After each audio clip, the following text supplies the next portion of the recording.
What's up, Renegade Nation? Before we begin the video, I want to give a shout out to our most recent Patreon supporters and YouTube members.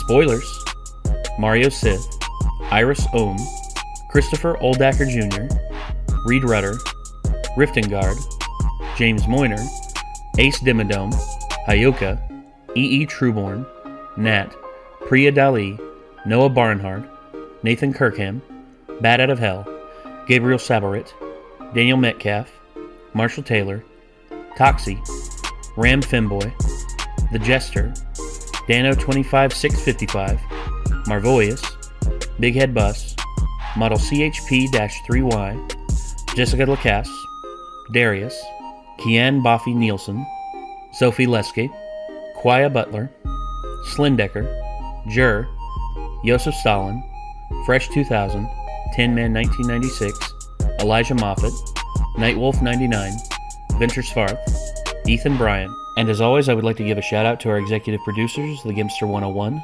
Bevan Brummett, and Vincenzo. Thank you all very much for your support.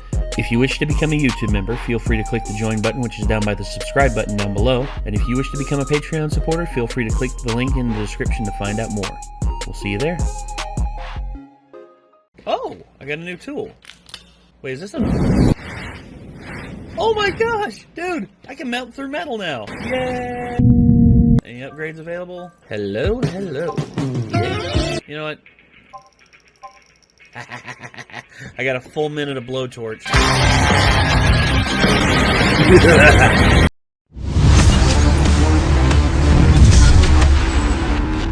You know, Nick and I were talking the other day. we actually, the other night, we watched A Quiet Place with Kathan and Kate. And they loved it. And they thought it was amazing. But Kathan said something beforehand that kind of set the tone for my thoughts on how he would take it. He said, oh, it's PG-13. PG-13, it's not going to be scary. Yeah. Right. And at the end of it, he was just like, that was damn good.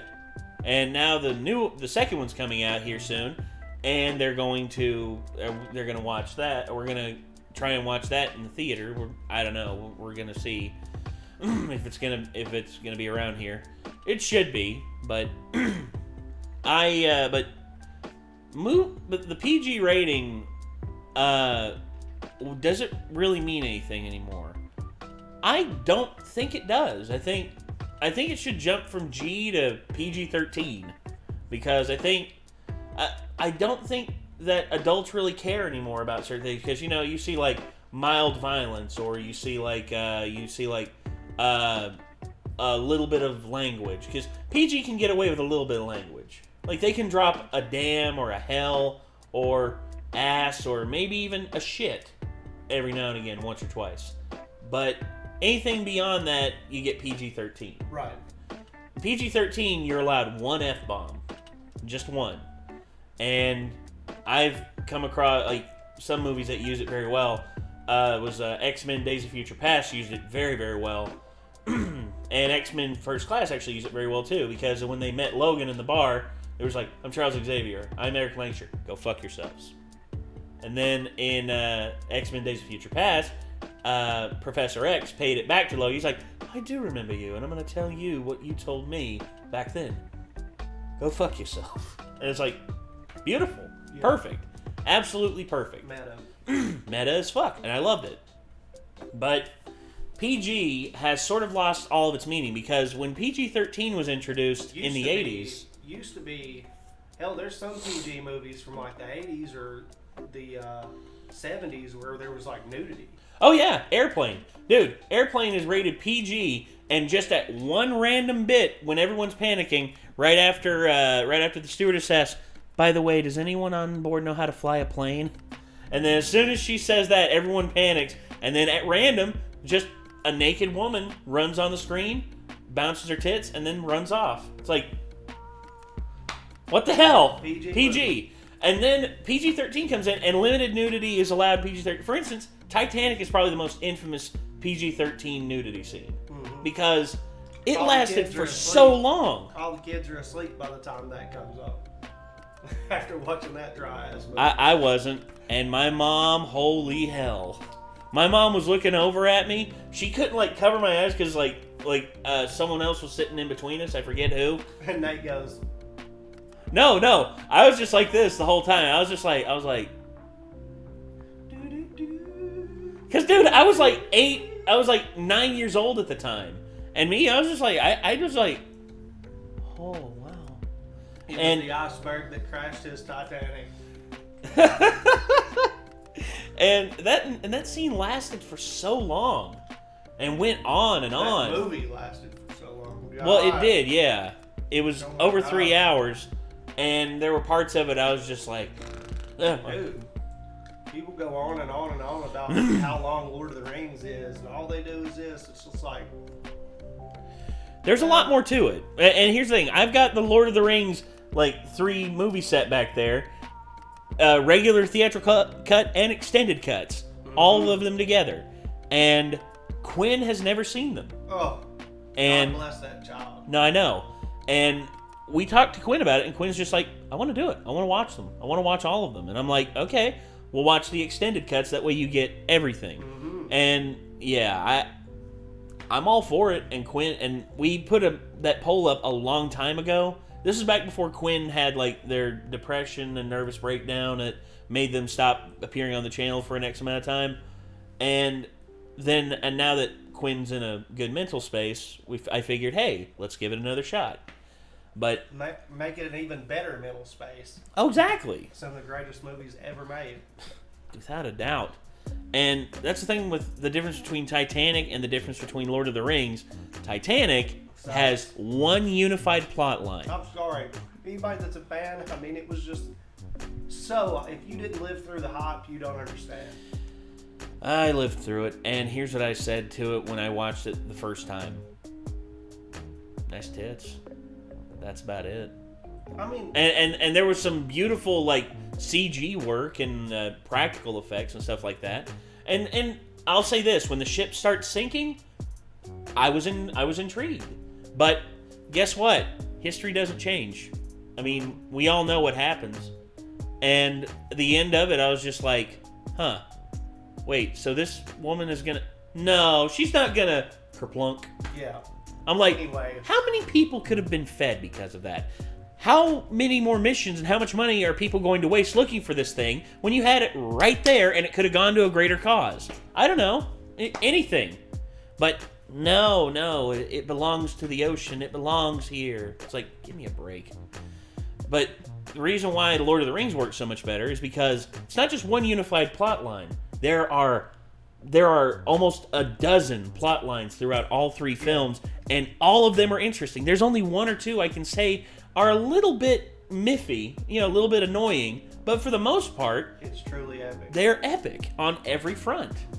And yeah, well, PG movies, they're talking about PG is potentially going to come to an end. It's just going to go away.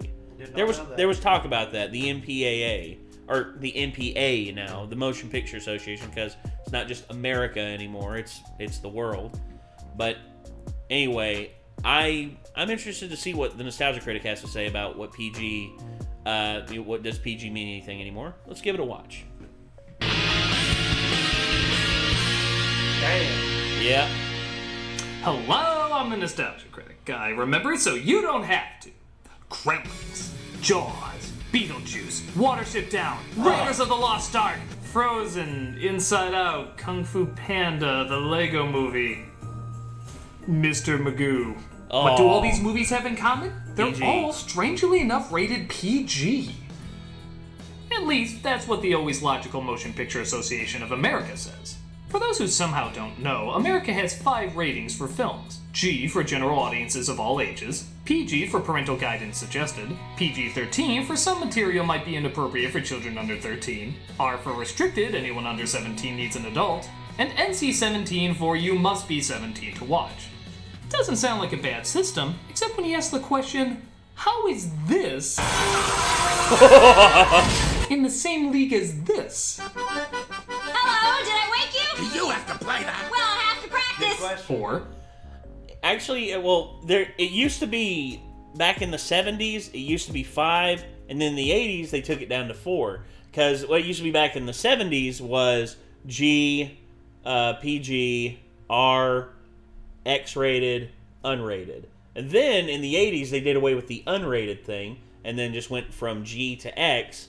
And then they did away with X and brought up PG and brought up NC-17. And then in the late 80s, early 90s, they introduced PG-13. That was the flow of it. But why these two? It's because of time difference. That's the main reason why. Because the 80s versus 2010s, yeah, world of difference. The bigger question, why is this movie that obviously doesn't need parental guidance suggesting it, when it seems identical to another movie that doesn't suggest it? They're even made by the same company. Pixar. Well, to best understand, it's probably best to look at the history of the rating system. You see, years ago, there was really just only 3 ratings, G, PG, and R. And everything else was just porn.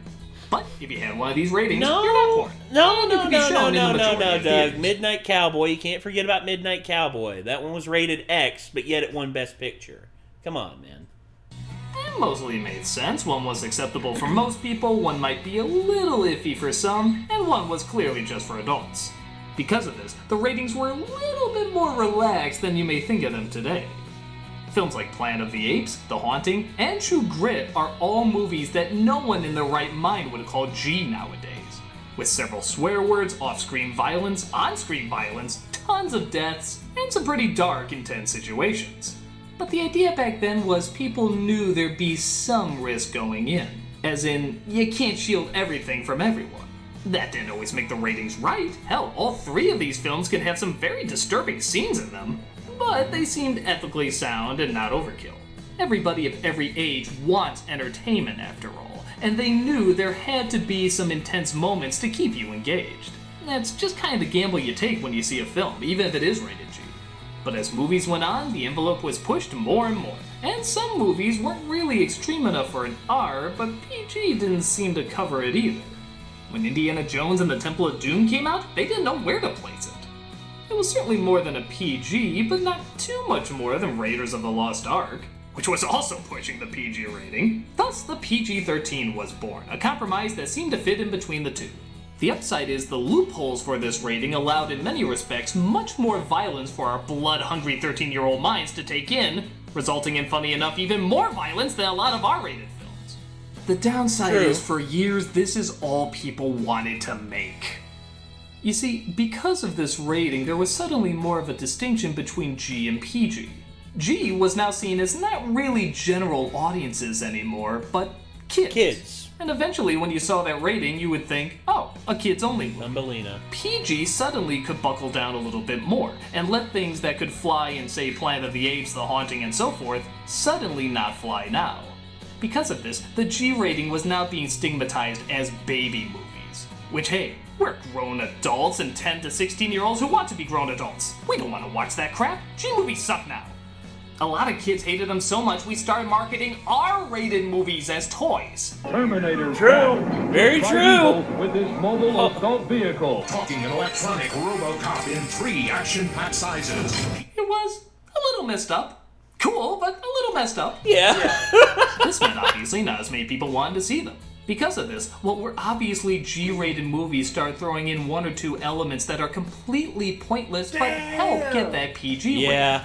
Did you kick the damn rabbit? Hey, there's something in this movie you're not supposed to see, and that makes it a little risque, Casper, right? yeah. Remember the out-of-nowhere swear words in Casper or Iron Giant? Fatso, you animal! How about the mountain of awkward adult jokes in Dr. Seuss movies? Dirty hoe. Yeah, thank God your parents are there to help you understand those totally childish moments parading as adult moments. Clearly, this was made for people with a more mature mind. What they miss, though, is that a lot of the great films are G-rated, and actually got away with a lot more by being clever and, dare I say it, necessary. Disney was the reigning champion of that for years. For decades and decades, they produced nothing but G-rated material.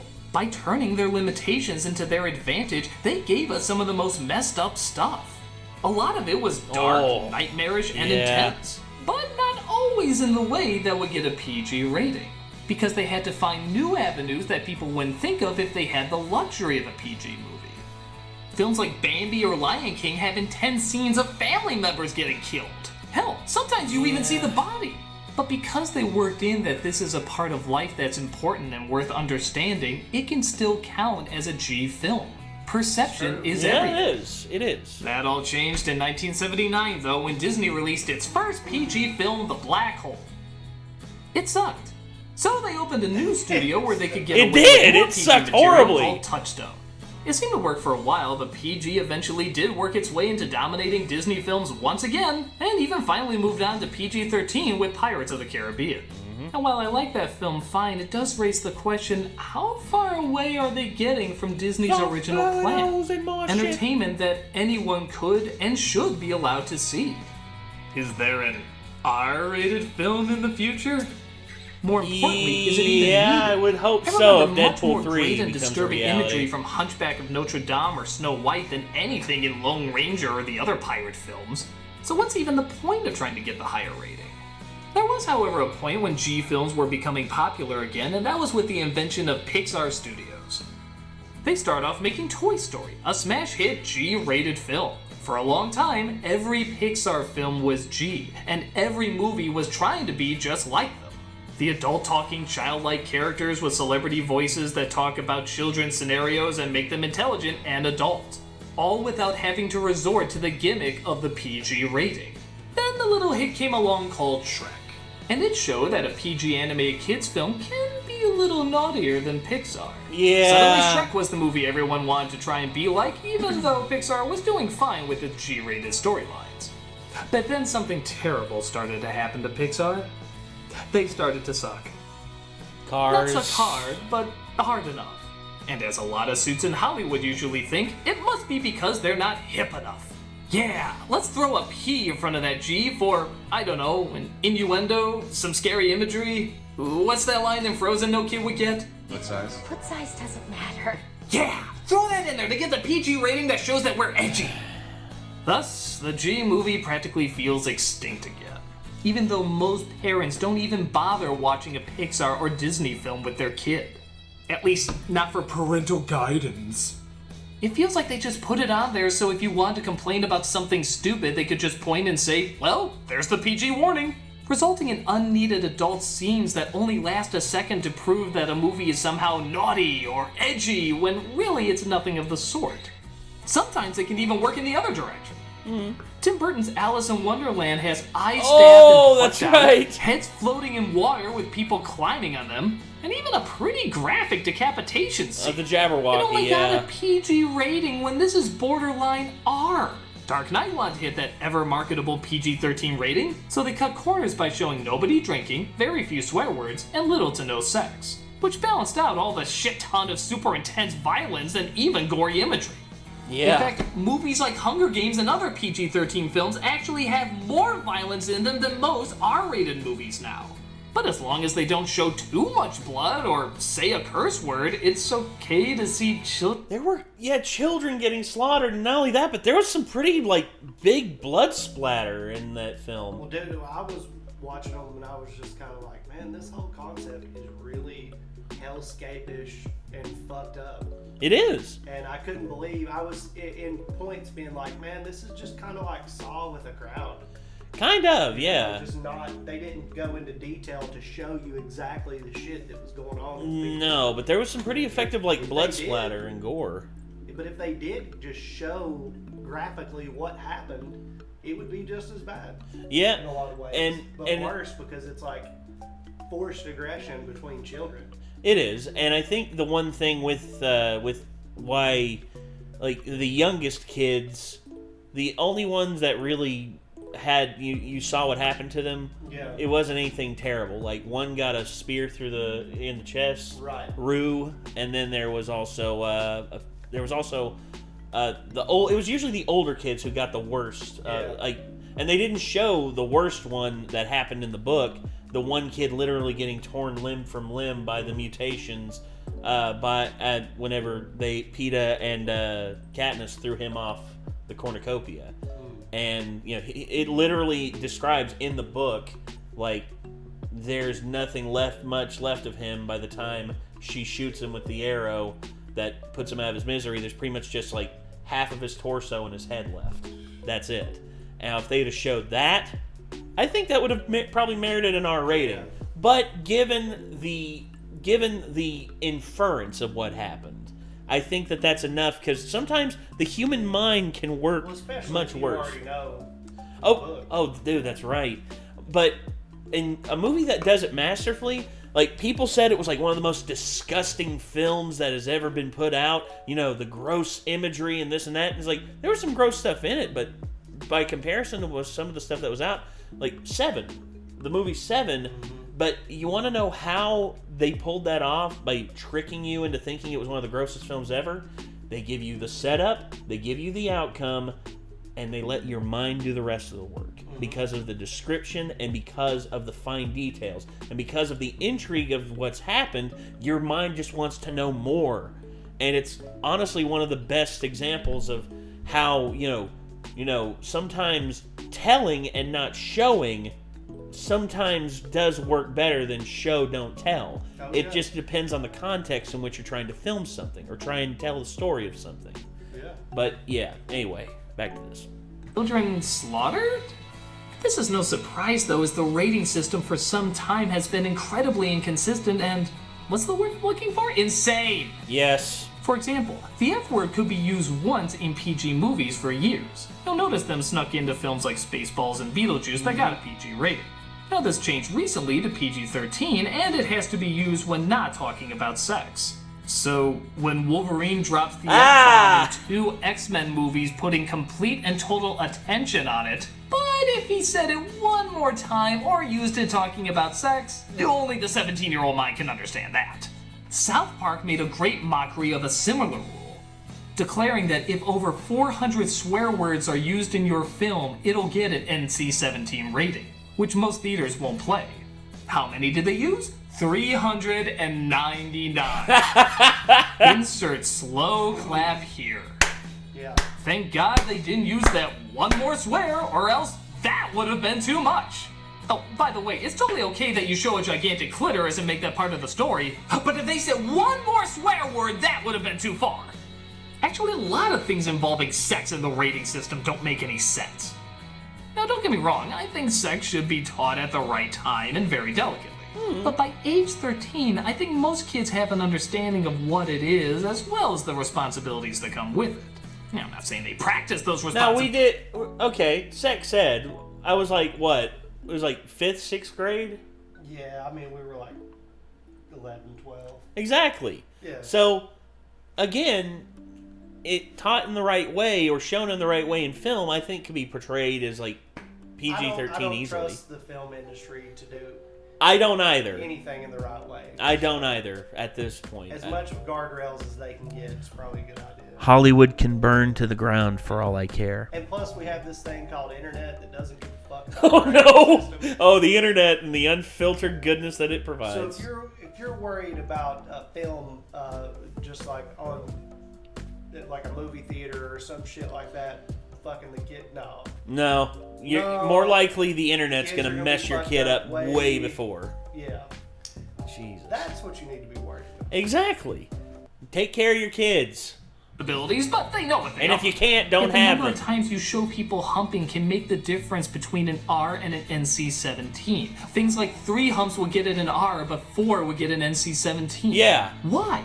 Nudity is something that has to be blocked out a lot, even though you can say the F word once and show children getting slaughtered and faces getting burned up. But God help you if there's a nipple in there!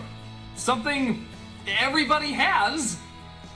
On top of that, the way the ratings are done are bizarre too.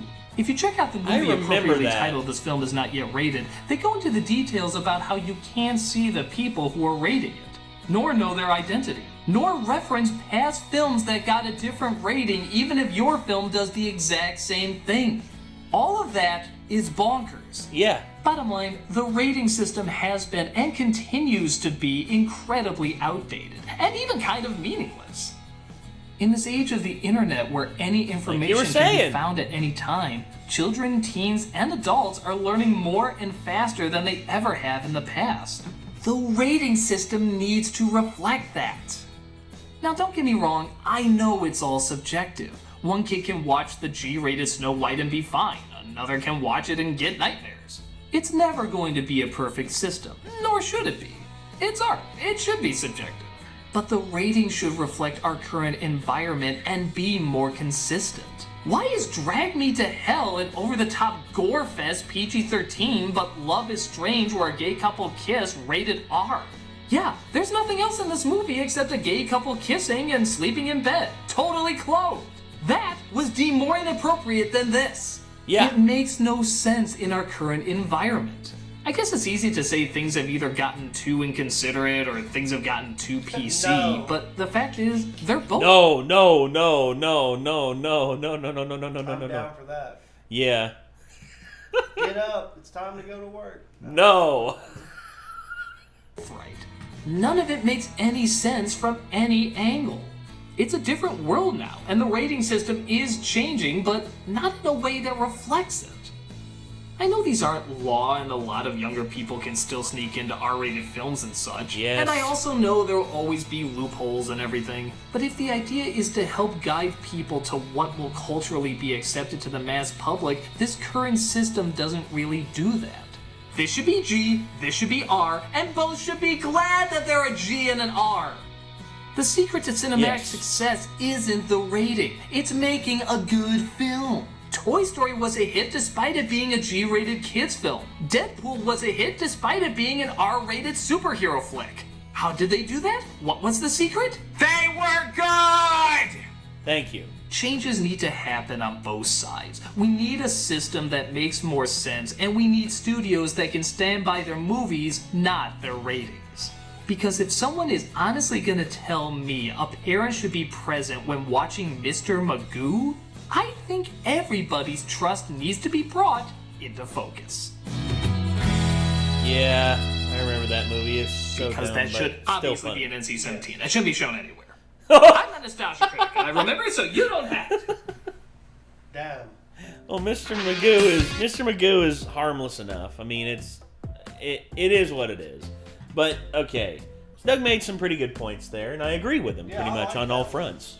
Yeah, I pretty much agree with him on all fronts. I mean, you know, a different system is required, and also, even if we do come up with a system, it's not going to be perfect because the internet is a gateway for a lot of kids to experience a lot of things that honestly most of them are not ready for. Is there going to be a rating on this when it comes out? Like YouTube is going to do its thing. But If they rate this like 18 or older because we're talking about such a sensitive subject matter as this, I'm sorry, but that's just, again, the rating systems in a lot of ways for a lot of things is broken. And honestly, YouTube decreeing, oh, you said this about, you know, kids getting killed in, in regardless of context. You talked, it's like we talked about it in context of the film The Hunger Games. Yeah, that's what we talked about. We didn't talk about it as though we're plotting like something terrible or anything like that, because I don't even want to say it out loud, because the very moment you the do, implications of even muttering something like that, when it is a reality that we've had to face, oh yes, you know, and something that needs to be discussed because it's crazy and should never happen again. absolutely. But And I mean, you could be talking about a Nightmare on Elm Street movie, Yeah. Friday the 13th. I mean, there's plenty of different things. The Marshall football movie, I mean, that falls God, in that category of, you know, a tragedy like that. yeah, and But like, the Gridiron Gang and shit like that. I mean, yeah, I get what you're saying. oh dude, that one hurt. Oh, Bridge to Terabithia. Oh, God, dude. some of them are bad. That one came out of What nowhere. was that? That was PG-13, right? Let's take a look. That moment had to have been. Let's see. Let me. All right, get up here. Bridge to Terabithia. What was the rating? Jesus. Had to have been PG-13. Here we are.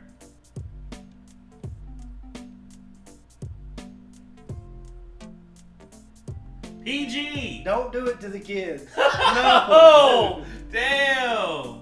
I'm glad I wasn't little when I lost all that, it would have ruined my life. It would have killed me, man. Because But that just goes to show.